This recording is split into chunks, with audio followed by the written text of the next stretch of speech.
this is Mother Daughter Earth, and today we're going to learn how to make yogurt. So this is totally my mom's show, so I'm gonna let her take it away from here, but really the thought behind this is look into your fridge or cupboard, see what your staples are, and see how you could make some of those yourself, just to reduce the waste from going and buying new containers every time you go to the store, or let's say it's granola and buying the bag that the granola comes in every time. Let's learn how to make things ourselves, and my mom has been making this yogurt forever. The freaking machine is from the 60s, y'all. So I'm gonna let her take it away because this is her show, the yogurt show. This was my mother's yogurt maker whenever I was a little girl, and I have been making yogurt Mariana's whole life. So let's talk about making yogurt. You just need a few things. You need a yogurt maker or some way to keep the yogurt at a steady temperature around 100 degrees for a long period of time. Used to, they would put the pot of milk and the yogurt cultures on stove overnight with the pilot light on, but we don't have pilot lights anymore, so hence the yogurt maker.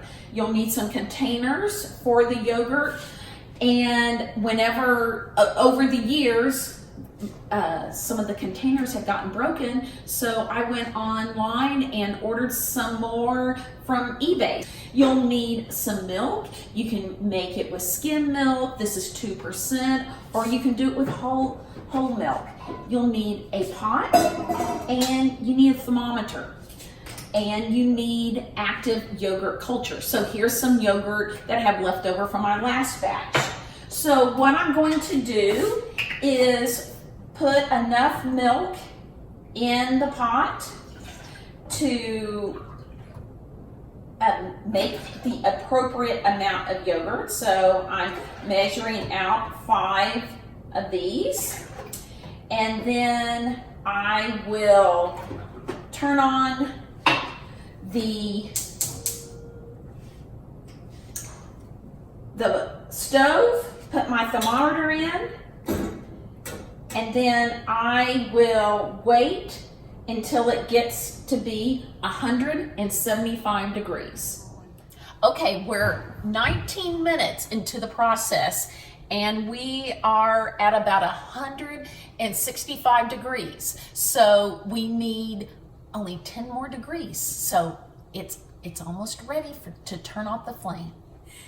If you don't have a thermometer, then look at the yogurt, and if you see a ring of little bubbles around the side of the pan, then that's basically when it has reached 175 degrees, and we're there.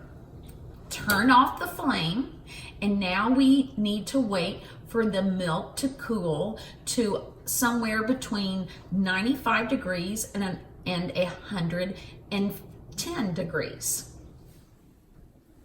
Okay, it's been an hour and a half from start to finish. The thermometer says 95 degrees. It's time to make yogurt. You put your containers in the yogurt maker, and you pour in the milk.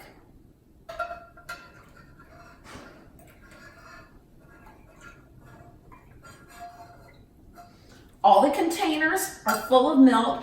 You'll have a little skim from the milk. Ignore it. There's just part of the process. Now it's time to add in the active yogurt cultures. I'm using some yogurt from last week, but you could also use some of your yogurt that you buy at the grocery store. You don't have to, doesn't have to be homemade yogurt. You just need to have yogurt cultures to make yogurt. And I stir it, give them all a nice little stir, put the lids on, and one of the secrets to yogurt doesn't like to travel, doesn't like to move, likes to be just all cozy and undisturbed. So put it out of the way, and then in the morning I'll wake up and I'll have yogurt.